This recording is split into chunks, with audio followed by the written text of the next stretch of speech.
Kumpulkan orang-orang pintar yang ada di Baghdad. Kita akan debat. Panggil Abu Nawas. Cepat suruh ke sini. Wahai Baginda Raja, sesungguhnya keledai ini membawa hikmah yang tersembunyi dalam setiap langkahnya. Pernahkah Anda melihat seorang sultan yang berwibawa rela turun dari singgasananya hanya karena perintah seorang pelawak pasar? Itulah yang terjadi dalam kisah Abu Nawas kali ini. Baghdad sedang di ujung tanduk. 7 pendeta paling sombong dari negeri seberang datang membawa tantangan maut yang bikin seluruh menteri istana pengen pindah ke warganegaraan karena malu. Mereka bertanya tentang jumlah bintang, titik tengah dunia, hingga rahasia Tuhan yang gak ada di buku pelajaran manapun.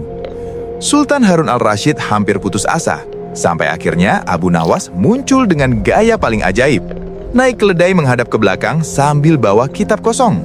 Para pendeta tertawa mengejek, menganggap Abu Nawas hanyalah orang gila yang tersesat.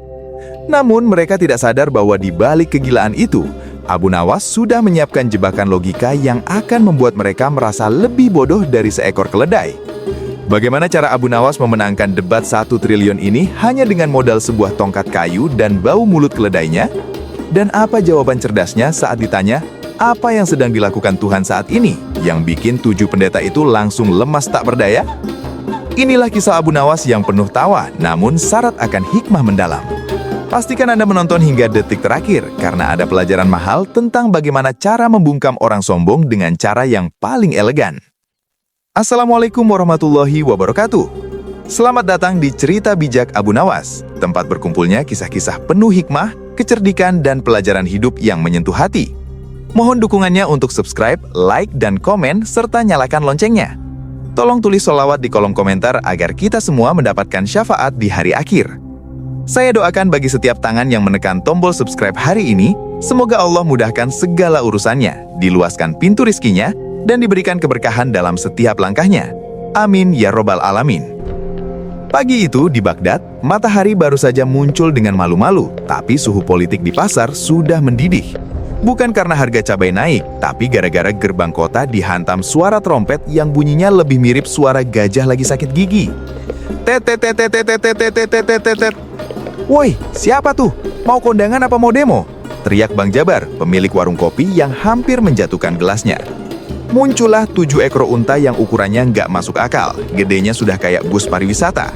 Di atasnya duduk 7 laki-laki dengan dandanan yang kalau kita lihat sekarang mungkin disangka mau ikut karnaval Agustusan di tingkat kecamatan. Jubah mereka berwarna-warni mencolok, ada yang merah menyala, ungu janda, sampai hijau stabilo yang kalau malam mungkin bisa nyala sendiri tanpa lampu. Tapi yang paling bikin warga Baghdad melongo adalah jenggot mereka. Itu jenggot panjangnya sudah kayak tali tambang kapal yang dikepang rapi, dan ujungnya dikasih manik-manik yang bunyi klinting-klinting setiap kali mereka nafas. Permisi, orang pintar mau lewat. Yang merasa IQ-nya di bawah rata-rata, minggir dulu, nanti ketularan pintar malah repot. Teriak pengawal mereka yang badannya segede kulkas 2 pintu. Rombongan itu terus jalan menuju istana. Sesampainya di depan Sultan Harun al-Rashid, pemimpin mereka yang jenggotnya paling panjang, panggil saja pendeta kumis melintir, langsung turun dengan gaya sok asik. Baginda Sultan yang katanya punya banyak koleksi orang pintar. Kami ini 7 matahari ilmu pengetahuan dari negeri antah berantah. Kami sudah baca semua buku di dunia, bahkan buku harian tetangga kami pun kami baca diam-diam. Sultan Harun al-Rashid yang lagi asik nyemil kurma langsung tersedak. Terus kalau sudah baca buku harian tetangga mau pamer ke sini? Bukan begitu Sultan, sahut pendeta kedua yang jubahnya warna hijau stabilo. Kami kesini mau nantang debat, katanya Baghdad pusat ilmu pengetahuan. Kami ragu, kalau menteri-menteri Baginda nggak bisa jawab pertanyaan kami, mending Baginda pensiun saja, terus jualan es cendol di pinggir pasar. Enak aja, es cendol saya itu resep rahasia, nggak bakal saya jual, bentak Sultan, lalu menoleh ke menteri-menterinya. Woi, menteri, maju kalian, tunjukkan kalau kalian nggak cuma pintar makan tunjangan. Menteri pertama yang merasa paling jago matematika maju dengan percaya diri. Silakan tanya saya, tuan-tuan manik-manik. Pendeta kumis melintir nyengir. Oke, pertanyaan gampang buat pemanasan. Sebutkan berapa jumlah butiran debu yang ada di jalan utama Baghdad sejak kota ini berdiri sampai detik ini. Jangan kurang 1 pun, kalau meleset, jenggot kamu saya cukur. Si menteri pertama langsung kicep. Matanya kedip-kedip kayak lampu bohlam lo putus. Itu tergantung kecepatan angin, Tuan. Terus kalau debunya kena air hujan jadi mulur, masih dihitung debu nggak? Pak Yah, alasan klasik, ejek si pendeta. Mundur kamu, balik ke kantor, sana hitung butiran beras aja. Menteri kedua, ahli astronomi, maju bawa teropong. Tanya saya tahu segala sesuatu yang ada di langit. Pendeta kedua menyahut. Oke, ahli langit, kasih tahu saya di mana sebenarnya ujung dari hembusan angin yang saat ini lagi niup kepangan jenggot saya. Si menteri kedua langsung lari ke jendela. Dia nungging-nungging muter-muter teropong sampai hampir kejungkal. Ujung angin itu ada di balik gunung. Di sana? Enggak, di sini. Bodoh, angin kok dicarinya pakai teropong. Si pendeta tertawa keras sampai manik-maniknya bunyi klinting-klinting heboh. Sultan, menteri kamu isinya cuma pajangan ya? Sultan cuma bisa berbatin. Abuh, buruan datang. Kalau enggak gua beneran jualan cendol nih.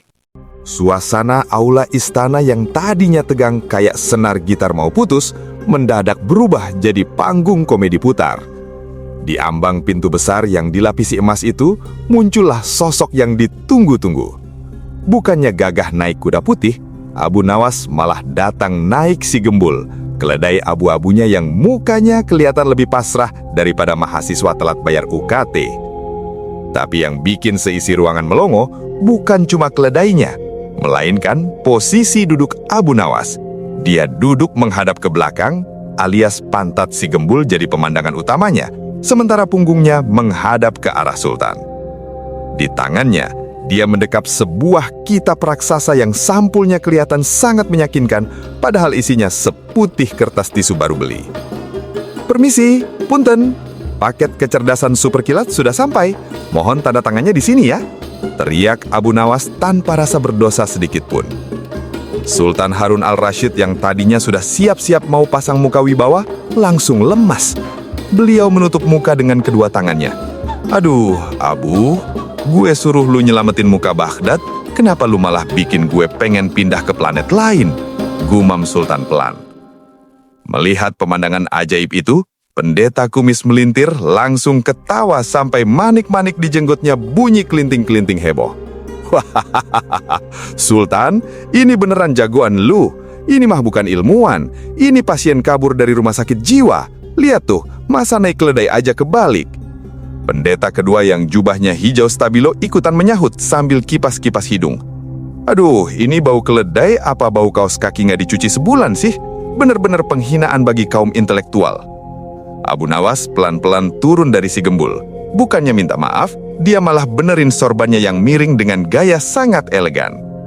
Waduh, tuan-tuan yang jenggotnya dikepang rapih kayak tambang kapal, santai dikit dong, jangan main fisik, kata Abu Nawas sambil nyengir lebar.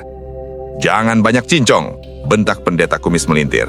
Jelaskan, kenapa lu naik binatang bau ini dengan cara sungsang begitu? Apa lu udah gak bisa bedain mana kepala mana buntut? Oh, itu namanya filosofi spion, Tuan. Jawab Abu Nawas enteng sambil mengelus kepala si gembul. Saya duduk menghadap ke belakang supaya saya bisa terus memantau masa lalu kalian yang penuh kesombongan itu. Dengan begitu, saya nggak bakal ketularan penyakit sombong pas kita jalan menuju masa depan. Logika macam apa itu? Tanya si pendeta heran. Lagian, kalau saya menghadap ke depan, saya bakal ngebelakangin kalian yang ada di belakang saya. Itu namanya nggak sopan. Kalau begini kan kita bisa saling tatap-tatapan mesra dari jauh. Tambah Abu Nawas. Terus itu kitab apa? Tanya pendeta ketiga yang kepalanya botak licin. Gede bener, tapi kok kayaknya enteng banget. Kenalkan, ini kitab kekosongan. Abu Nawas membuka kitab itu di depan muka para pendeta. Lihat, kosong kan? Ya iyalah kosong. Lu mau nipu kami? Teriak si botak. Eits, sabar. Hanya orang yang otaknya terlalu penuh sama kesombongan yang gak bakal ngerti isi kitab ini. Ini adalah ilmu tingkat tinggi tentang hakikat ketiadaan. Dan jangan salah, si gembul ini asisten profesor saya. Dia sudah khatam isi kitab ini. Apa? Keledai jadi profesor? Pendeta kumis melintir hampir terjungkal. Lu beneran udah gila, Abu? Loh, jangan meremehkan. Dia ini gelarnya sudah doktor honoris keledai. Dia bakal jadi saksi kunci kalau jawaban saya benar atau salah. Kalau dia goyangin kuping, artinya saya benar. Kalau dia diam aja, artinya dia lagi mikir keras. Sultan Harun al-Rasyid berdeham mencoba mengembalikan suasana resmi. Baiklah, tuan-tuan pendeta. Karena Abu Nawas sudah di sini, silahkan ajukan pertanyaan kalian. Tapi ingat ya, kalau kalah, kalian harus beliin rumput kualitas organik buat keledai ini. Oke Abu, kata pendeta kumis melintir sambil maju ke depan. Kita mulai dari yang paling gampang dulu. Kalau lu gagal, lu harus makan rumput ini bareng keledai lu. Abu Nawas cuma nyengir. Siapa takut? Gembul aja doyan, masa saya enggak? Silakan nanya, mumpung asisten saya lagi mood buat mikir. Aula istana mendadak berubah jadi arena gladiator otak. Bedanya, senjatanya bukan pedang, tapi logika miring. Ketujuh pendeta itu sudah pasang kuda-kuda. Sementara Abu Nawas asik mupil pakai lidi sambil sesekali nyuapin wortel ke si Gembul. Sultan Harun al-Rasyid duduk tegak, tangannya memegang pinggiran kursi, siap-siap nonton sirkus intelektual. Pendeta pertama, yang jenggotnya dikepang warna merah, maju duluan. Dia membawa peta kuno yang gedenya segede gorden rumah. Abu Nawas, jangan banyak gaya dulu loh, bentak pendeta satu. Jawab pertanyaan saya yang paling mendasar ini. Tuan-tuan ilmuwan sudah pusing ribuan tahun mikirin ini. Di mana sebenarnya letak titik tengah dunia ini berada? Ingat, harus presisi, jangan pakai kira-kira. Abu Nawas nggak pakai mikir, dia langsung jalan ke samping kaki depan sebelah kiri si Gembul, lalu jeder! Dia menancapkan tongkat kayu bututnya ke tanah kuat-kuat sampai debunya ngebul. Gampang banget Tuan Jenggot Merah. Titik tengah dunia tepat berada di bawah tongkat yang saya tancapkan ini. Nggak kurang seujung kuku, nggak lebih seujung rambut. Jawab Abu Nawas, mantap. Pendeta satu melongo, matanya melompot sampai mau copot. Hah? Apa dasarnya lu bilang gitu? Mana buktinya kalau itu titik tengah dunia? Loh, kok nanya saya? Abu Nawas nyengir meselin. Kalau Tuan nggak percaya, silakan ambil meteran baju, terus ukur sendiri seluruh bumi ini mulai dari tongkat saya. Kalau hitungan saya meleset 1 mili aja, silakan potong jenggot Tuan. Maksud saya potong jenggot saya. Tapi kalau Tuan nggak mau ngukur, ya artinya jawaban saya benar. Gimana? Mau mulai ngukur sekarang? Keburu kiamat loh. Pendeta satu kicap. Dia cuma bisa berdiri kaku kayak patung selamat datang. Siapa juga yang mau keliling bumi cuma buat ngebuktiin omongan orang gila? Dia mundur teratur sambil misu-misu. Melihat temannya tumbang, pendeta kedua yang kepalanya botak kinclong maju. Dia ahli astronomi yang katanya bisa ngobrol sama bintang. Sombong lu Abu, itu tadi cuma keberuntungan, teriak pendeta dua. Sekarang, jawab pertanyaan saya yang menembus langit. Katakan padaku berapa jumlah bintang yang berkedip di seluruh langit Tuhan saat malam paling gelap. Jawab pakai angka pasti. Abu Nawas nengok ke si Gembul, lalu nengok ke si botak. Dia senyum lebar banget. Waduh, Tuan Botak, pertanyaan ini pas banget sama riset asisten saya. Jumlah bintang di langit itu sama persis dengan jumlah helai bulu yang tumbuh di seluruh badan keledai saya ini. Nggak kurang, nggak lebih. Ngaco, mana ada hubungannya bintang sama bulu keledai buluk? Protes pendeta dua. Loh, ini sains tingkat tinggi Tuan. Kalau Tuan ragu sama data saya, silakan Tuan hitung dulu bulu keledai ini satu-satu sampai botak kayak kepala Tuan. Terus, Tuan keluar pas malam, hitung deh itu bintang di langit. Kalau jumlahnya beda satu aja, saya siap deh jadi tukang sapu di rumah Tuan seumur hidup. Gimana? Mau mulai nyabut bulunya sekarang? Hati-hati ya, si Gembul kalau dicabut bulunya suka nendang. Pendeta dua langsung pucat. Dia nengok ke si Gembul yang lagi ngeden mau buang angin. Membayangkan harus ngitung jutaan helai bulu keledai bau itu, bikin dia pengen pingsan saat itu juga. Dia balik ke barisan dengan langkah gontai. Pendeta ketiga, ahli biologi yang badannya gemuk kayak bakso, maju sambil bawa ayam jantan. Cukup, gue nggak bakal tanya soal angka lagi. Jawab pertanyaan keramat ini. Mana yang lebih dulu ada? Ayam atau telur? Ayam, jawab Abu Nawas enteng secepat kilat. Alasannya? Lu jangan asal bunyi ya, tantang pendeta tiga. Logikanya gampang Tuan Bakso. Ayam itu pabrik, telur itu produk. Di dunia ini, pabrik harus dibangun dulu baru barangnya keluar. Masa ada roti keluar sebelum ada ovennya? Lagian ayam itu bisa kenal sama telur, tapi telur nggak bisa kenal sama ayam. Secara emosional, ayam lebih senior. Tapi secara biologis, telur itu awal dari ayam. Nah, kalau Tuan bilang telur duluan, terus siapa yang ngeremin itu telur sampai menetas kalau bukan ibunya? Apa telurnya ngeremin dirinya sendiri pakai selimut kayak kesemutan? Terus kalau telurnya pecah di gondol kucing pas ibunya belum lahir gimana? Harus ada subjeknya dulu baru ada objeknya Tuan. Tuhan nyiptain ayam supaya bisa bertelur, bukan nyiptain telur terus bingung mau ditaruh di mana karena belum ada kandangnya. Pendeta tiga garuk-garuk kepalanya yang gak gatal. Dia mau debat lagi, tapi logika pabrik Abu Nawas masuk akal banget di telinga orang awam. Dia cuma bisa melongo ngelihat ayamnya yang tiba-tiba pup di lantai istana. Sultan Harun al-Rashid ketawa sampai guling-guling di bantalnya. Skor 3-0 buat Abu Nawas. Ayo, siapa lagi yang mau jenggotnya rontok?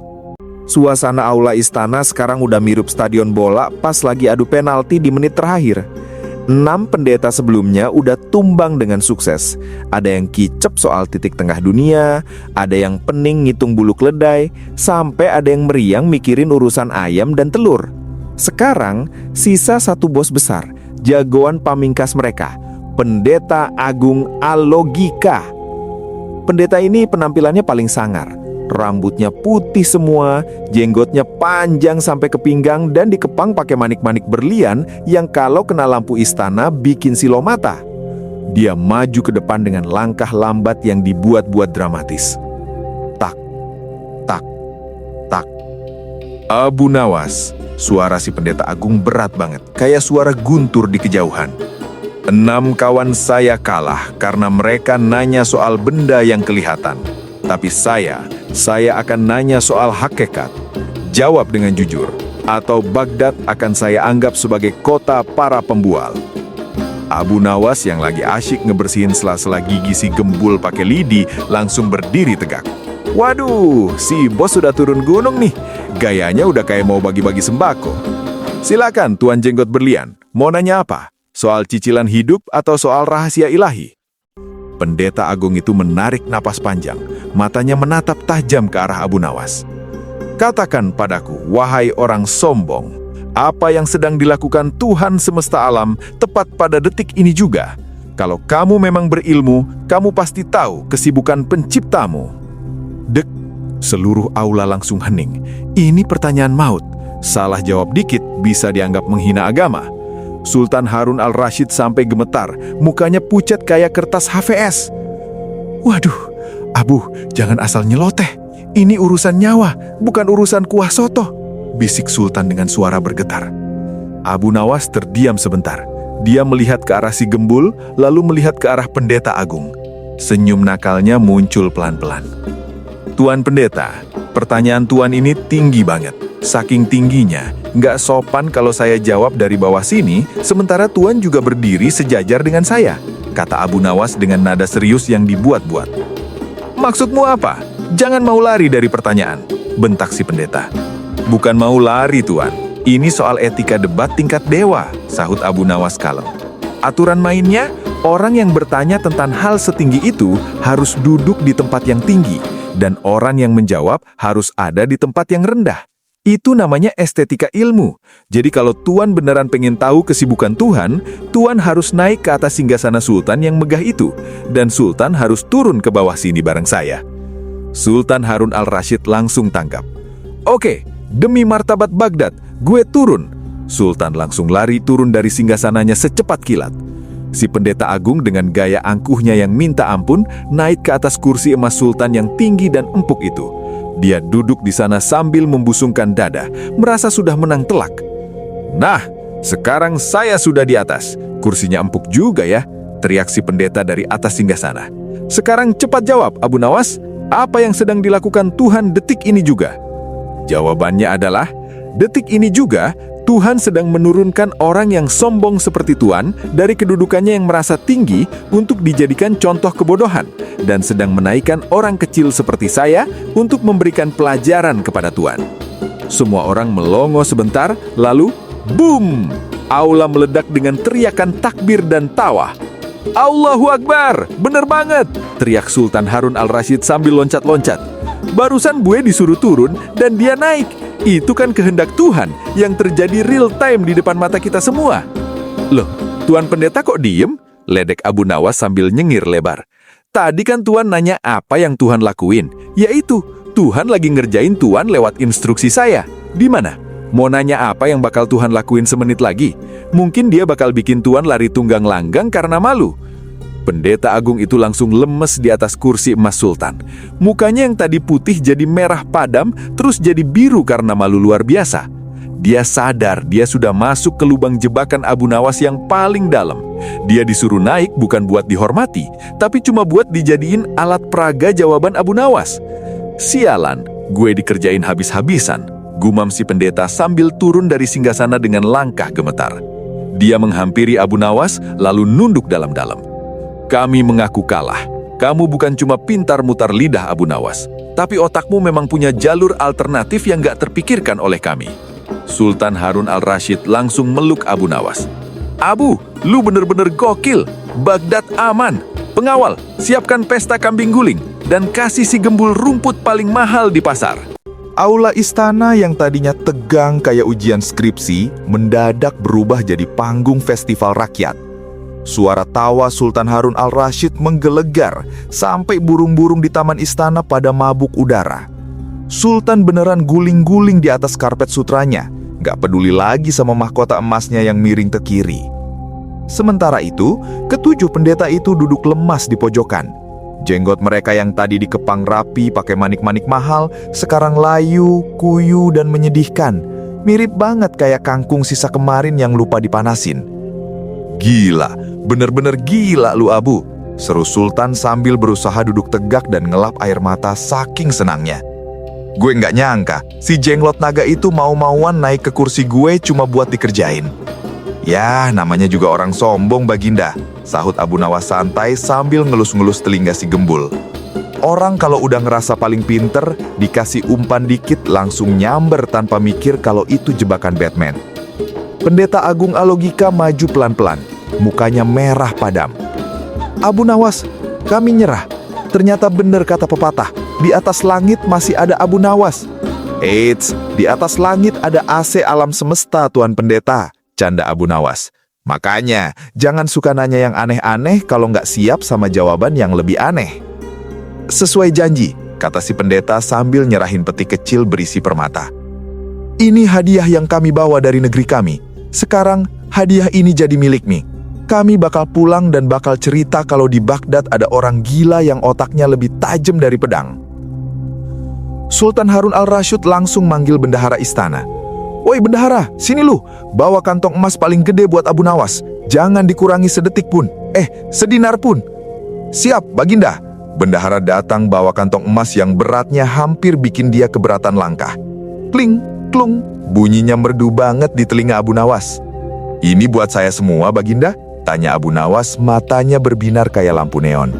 Iya Abu, itu buat lu. Dan ini, Sultan melepas sebuah rantai emas kecil dari sakunya. Ini kalung kehormatan buat asisten profesor lu, si Gembul, karena dia udah sabar nahan bau badan lu selama debat tadi. Abu Nawas masangin kalung emas itu ke leher si Gembul. Tuh Bul, akhirnya lu punya aset. Nanti kalau pensiun bisa buka warung rumput sendiri. Iha, iha, jawab si Gembul sambil nendang-nendang lantai. Kayaknya dia tahu kalau dia baru aja jadi keledai paling kaya se-Irak. Pesta pun dimulai. Bau kambing guling yang lemaknya menetes-netes di atas bara api mulai memenuhi aula. Nasi biryani 10 kawah dikeluarkan. Abu Nawas duduk di samping Sultan, asik ngigit paha kambing segede guling beneran. Abu, bisik Sultan sambil nyeruput jus delima. Sebenarnya lu tadi emang beneran dapat inspirasi dari langit? Atau cuma asal nyablak aja soal kesibukan Tuhan itu? Abu Nawas berhenti ngunyah. Dia ngelap lemak di kumisnya pakai ujung sorban. Baginda, Tuhan itu maha adil. Dia kasih hidayah lewat cara apa aja. Nah, pas lihat muka sombong si pendeta itu, saya dapat hidayah kalau cara terbaik buat bikin dia diem adalah dengan nuker posisi. Jadi, secara teknis saya cuma mempraktekkan ilmu lapangan, Baginda. Sultan ketawa lagi. Lu emang licin kayak belut direndam minyak goreng, Abu. Setelah kenyang dan kantongnya penuh emas, Abu Nawas pamit pulang. Dia nuntun si Gembul keluar gerbang istana. Di sepanjang jalan, warga Baghdad nyorak-nyakin namanya. Abu Nawas tetap rendah hati. Sesekali dia ngelempar koin emas ke arah pengemis di pinggir jalan. Tuh kan Bul, bener kata saya. Jadi orang itu jangan cuma pinter ngitung bintang atau ngukur kedalaman laut. Itu mah tugas orang gabut. Iha, iha. Intinya kita harus pinter nyari celah di tengah kesombongan orang. Semakin sombong musuhmu, semakin gampang dia dijatuhin pakai logikanya sendiri. Abu Nawas ngelanjutin sambil benerin posisi emas di punggung keledainya. Si Gembul cuma goyangin epornya. Mukanya kelihatan makin pasrah. Mungkin di otaknya dia mikir, gue capek Abu. Besok-besok kalau mau debat jangan bawa gue lagi. Bau keringet lu nempel di punggung gue. Ditambah lagi kalung emas ini beratnya bikin leher gue pegel. Mending lu cari asisten kambing aja deh. Abu Nawas ketawa dengar suara keledainya. Sabar Bul, sampai rumah nanti lu gue kasih pijat refleksi pakai minyak zaitun. Kita kan tim pemenang. Mereka pun hilang di balik gang sempit Baghdad, meninggalkan aroma kemenangan dan sisa bau kambing guling yang masih nempel di baju. Pesan moral, orang pintar yang sombong akan selalu kalah oleh orang cerdas yang rendah hati. Ilmu pengetahuan itu gunanya untuk melihat kenyataan di depan mata, bukan untuk membingungkan orang lain dengan pertanyaan yang tidak ada ujungnya.